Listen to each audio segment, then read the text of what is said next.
Okay, here we've soldered the power port back together. Again, it's only kind of half-assed. It's not the greatest.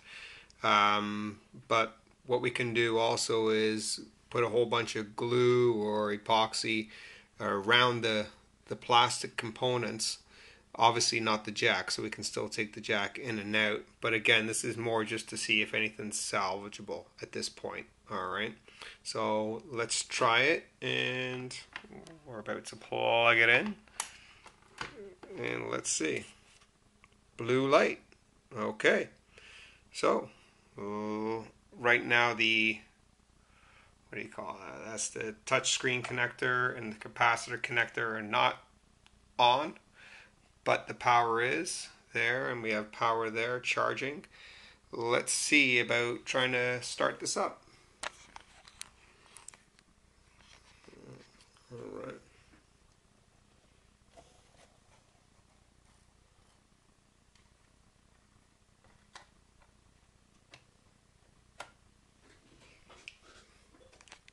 There's still a blue light that you can see in there. Let's hold the power switch and see if it boots up.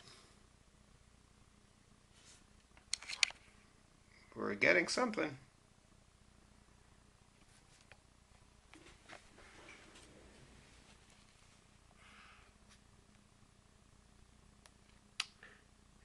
And we have, it actually says magic value mismatch.